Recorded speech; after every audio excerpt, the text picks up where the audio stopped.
अस्सलाम वालेकुम रहमतुल्लाहि व बरकातहू। नाज़रीन, मैं आपकी खिदमत में डॉक्टर अदनान इलियास आपको अपने चैनल में खुश आमदीद कहता हूँ। मेरे भाई, एक तो मैं जब भी आपके सामने लाइव आता हूँ तो मैं आपको सलाम करता हूँ, अस्सलाम वालेकुम व रहमतुल्लाहि व बरकातहू। इसका ये होता है कि जब सलाम करना सुन्नत है, जवाब देना वाजिब है, तो कोशिश किया करें मेरे भाई, आप कमेंट्स में नीचे वालेकुम अस्सलाम व रहमतुल्लाहि व बरकातहू ये लाज़मी लिख दिया करें। ये 30 नेकियां हैं जो हम मुसलमान आपस में बांटते रहते हैं, और ये बहुत बड़ी दुआ है जो हम एक दूसरे पे सलामती भेजते हैं। ठीक है, तो मेरे भाई, आज मैं जो टॉपिक लाया हूँ उस टॉपिक के बारे में आपको मैं बता देता हूँ कि आजकल जो एक सिस्टम, जो हमारी खुराकें, जो हमारे मैदे डिस्टर्ब हो जाते हैं। आज मैं आपको स्टमक के बारे में बताऊंगा कि मैदा इंसान का क्यों ख़राब हो जाता है और किस वजूहात होती हैं जो ख़राब हो जाता है, और उससे बचाव के लिए हमें क्या-क्या इक़्तिदामात करने चाहिए कि हमारा स्टमक जो है, हमारा मैदा जो है वो बिल्कुल ठीक रहे और हम अपनी लाइफ में बिल्कुल फिट रहें। एक तो मैं आपको बताता चलूँ कि मैदे की ख़राब होने की सबसे बड़ी वजह जो है वो होती है टेंशन, डिप्रेशन। तो टेंशन, डिप्रेशन जब भी आपके ज़हन में आता होगा, जो आजकल हालात चल रहे हैं वो ये होते हैं कि टेंशन और डिप्रेशन से मुराद ये है कि वो रोज़गार की तरफ इंसान, जो उसकी जो कमाई है वो कमाई उनके पास आती है, वो जो कमाते हैं, जॉब से कमाते हैं, उससे ज़्यादा उनके अखराजात होते हैं।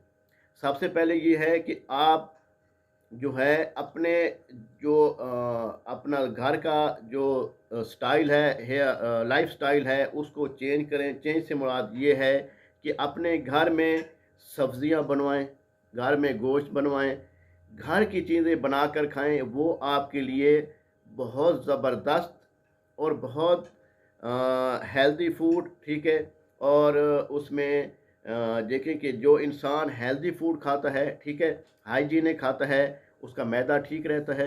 वो दूसरे अगर ऑयल यूज़ नहीं करता, ठीक है, जैसे बाज़ारी ऑयल होते हैं, ठीक है, वो यूज़ नहीं करता, मसालेदार चीज़ें नहीं खाता, तो वो अपने आप को फिट रख सकता है। जब इंसान अपने आप पे तवज्जो नहीं देता, अपने आप को फिट नहीं रखता, वो आहिस्ता-आहिस्ता मैदे का मरीज़ बन जाता है, स्टमक उसका ख़राब हो जाता है। जब डिप्रेशन होती है तो इसका बड़ा असर आपके मैदे पे होता है, ठीक है। आप अपने मैदे को, आपने देखा कि आजकल जो हमने आजकल देखने में आ रहा है, तज़िया है कि इसमें तजर्बा हो रहा है कि आजकल जो आजकल के बच्चों की खुराकें हैं, अब देखें कि बच्चा सुबह उठता है, वो सुबह उठते ही मोबाइल उठाता है। मोबाइल उठाएगा, मोबाइल पे वो मैसेज देखेगा, टिकटॉक देखेगा, फेसबुक देखेगा, यूट्यूब देखेगा, इंस्टाग्राम देखेगा, लाइक ही देखेगा। ये तमाम चीज़ें वो देखना शुरू करता है। उसको वहीं पे लेटे-लेटे तकरीबन आधा घंटा, 1 घंटा गुज़र जाता है। ठीक है? तो मेरे भाई, जब ग्रोथ की मसले में होता है, जब ग्रोथ के मामले में होता है, या जब ज़हन फ्रेश होना होता है, वो फर्स्ट टाइम सुबह के टाइम, सुबह कोशिश करें उठ के नमाज़ पढ़ें। जो बच्चे को नमाज की आदत हो जाती है, जो आदमियों को नमाज की आदत हो जाती है सुबह की, वो बीमार कम होते हैं। जब नमाज पढ़ के कोशिश करें इशराक तक वो ना सोएं, वो जागे, ठीक है। उसके बाद कोशिश करें कि वो थोड़ा सुबह की नमाज पढ़ें, वॉक करें, सुबह की वॉक करें। और सुबह जो अल्हम्दुलिल्लाह अल्लाह ताला के जो निज़ाम है, कुदरत है, जो एक हवाएं सुबह चलती हैं, ठीक है। अभी तो सर्दियों की हवाएं, मुंह ढाँप के जाएं, ठीक है। जो हवाएं होती हैं, जो ताज़ा हवा होती है, वो आपकी बॉडी को चाहिए होती है। आपकी बॉडी को, आपके मसाजों को चाहिए होती है। वो मसाज खुलते हैं, बॉडी आपकी खुलती है, आप एक्टिव होते हैं, आपका स्टमक काम करता है। और मेरे भाई, जब उससे आप फारिग हो कि आप जब घर तशरीफ़ लाएँ, वॉक करके 5 मिनट की, 10 मिनट की, चलो ज़्यादा ना करें, आधा घंटा ना करें, कुछ ना कुछ कर दें, ठीक है। तो वो आप करने के बाद जब आप नाश्ते पे बैठें, तो नाश्ता जो मैं आपको बताता हूँ, आप वो शुरू करें। इंशाअल्लाह ताला, अल्लाह के हुक्म से आपका मैदा जो है वो सही तरीके से काम करना शुरू कर देगा। अगर मैदा ख़राब हो चुका है तो वो भी अपनी जगह सेट होना शुरू हो जाएगा। तो मैं आप आज को बताता हूँ, जब आप घर तशरीफ़ लाएँ, कोशिश करें सुबह जो है ना, आप नीम गर्म पानी का इस्तेमाल करें। बहुत ठंडे याख़ पानी नहीं पीना चाहिए। नीम गर्म पानी हो, उसमें आप 1 चम्मच शहद डाल दें। अगर किसी भाई को शुगर नहीं है, जिस भाई को शुगर है वो शहद ना डाले। एक नीम गर्म पानी में वो 1 चम्मच शहद डाल दें, ठीक है?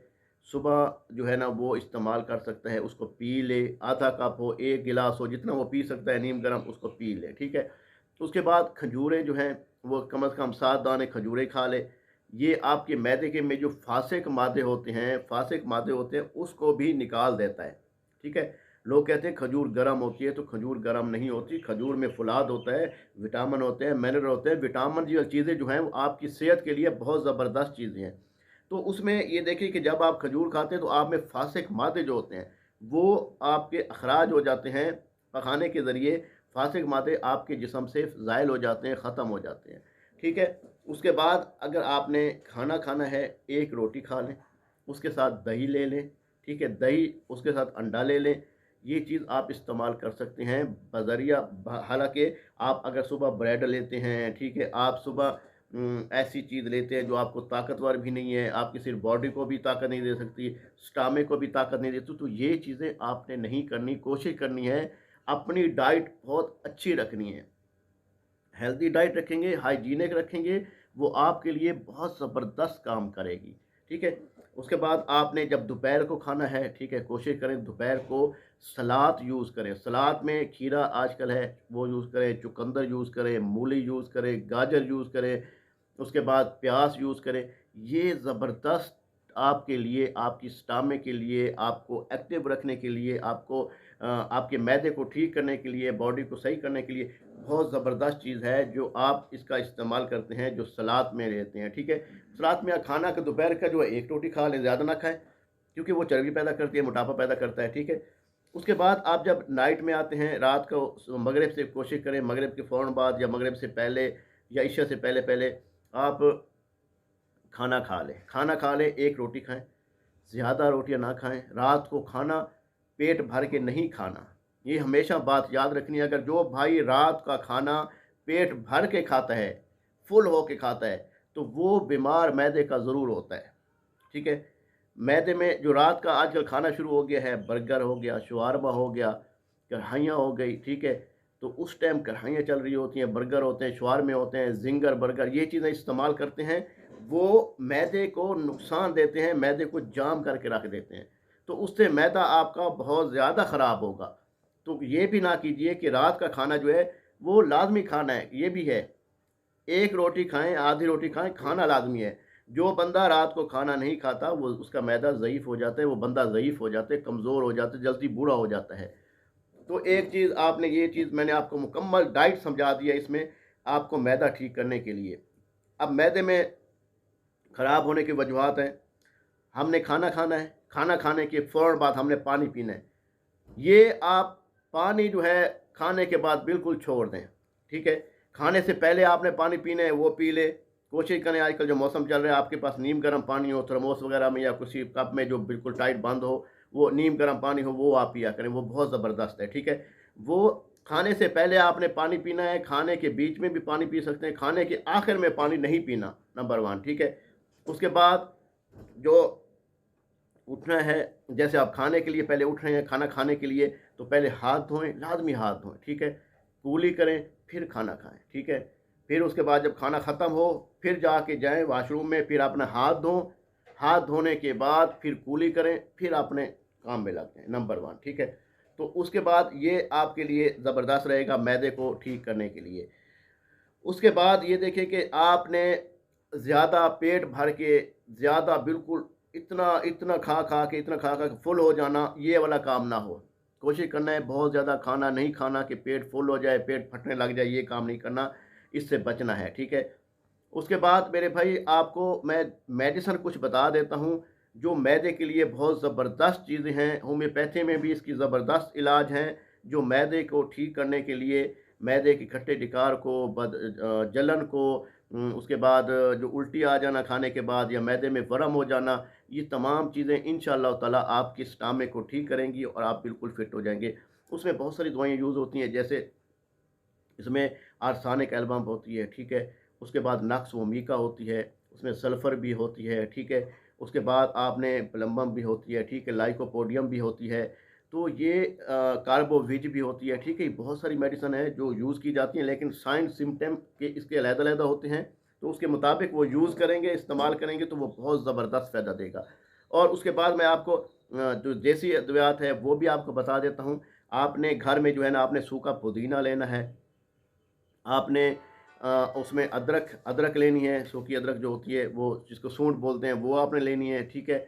उस सूंठ के बाद आपने जो अजवाइन लेनी है, ठीक है। उसके बाद आपने जो है ना कोशिश करनी है कि आपको मिश्री मिल जाए तो वो बहुत ज़बरदस्त है, ठीक है। वो स्टमक के लिए अच्छी होती है, मैदे को ठीक करने के लिए भी अच्छी चीज़ है, मीठा हो जाएगा। और उसमें जो है ना सौंफ, अजवाइन, ठीक है, और उसके बाद जो हरीर होती है वो भी अच्छी चीज़ है मैदे के लिए। इन तमाम चीज़ों को जो है ना मुरक्कब बनाना है, मुरक्कब बना के इसको पीस लेना है, पीसने के बाद पाउडर बन जाएगा, पाउडर बनने के बाद 1 चम्मच सुबह 1 चम्मच शाम, ये भी खाना खाने के बाद ले सकते हैं। ये बहुत ज़बरदस्त एक छोटा-सा मतलब है, एक सफ़ूफ़ है, फक्की है, जो आप इस्तेमाल कर सकते हैं। ये भी आपके मैदे को ठीक रख सकती है, मैदे को बाहर रख सकती है। आप देखें कि मैदे को ठीक करने के लिए हमने पहले वक़्तों में थे जब हमारे माशाल्लाह बाप-दादा जो हैं, वो जब खाना बनता था उसमें अदरक भी होती थी, उसमें लहसुन भी होते थे, ठीक है? उसमें लौंग भी होते थे, काली मिर्च भी होती थी, दालचीनी भी होती थी। ये तमाम चीज़ें डालते थे, इसलिए डालते थे कि हमारा मैदा ठीक रहे। हमें जो आप हम जो खुराक खा रहे हैं, हम जो सब्ज़ी खा रहे हैं, हम जो गोश्त खा रहे हैं, वो हमारे मैदे को ख़राब ना करे। तो ये मैं तमाम चीज़ें आपको बता दी। अगर फिर भी आपको कोई बात की समझ ना आई हो, तो मेरा नीचे व्हाट्सएप नंबर दिया गया है 0306 43 76 366। इस नंबर पे व्हाट्सएप करके सारा मसला बता देंगे। अगर मेडिसिन मंगवानी हो तो हमसे मंगवा सकते हैं। पीछे मैंने सारे वीडियो आप देख सकते हैं, डॉक्टर अदनान इलियास के नाम से अल्हम्दुलिल्लाह हमारा फेमस एक सिलसिला है। अल्हम्दुलिल्लाह बहुत अरसे से हम यूट्यूब पे भी काम कर रहे हैं, बड़ी क्लिनिक पे भी। तो अल्हम्दुलिल्लाह काफ़ी लोग सेहतयाब हैं और बहुत सारे मसाइल का हम इलाज करते हैं। अल्लाह पाक शिफ़ा देने वाला है। तो अगली वीडियो तक मुझे इजाज़त दीजिए। अल्लाह ने के बाद अस्सलाम वालेकुम व रहमतुल्लाहि व बरकातहू। अल्लाह हाफ़िज़।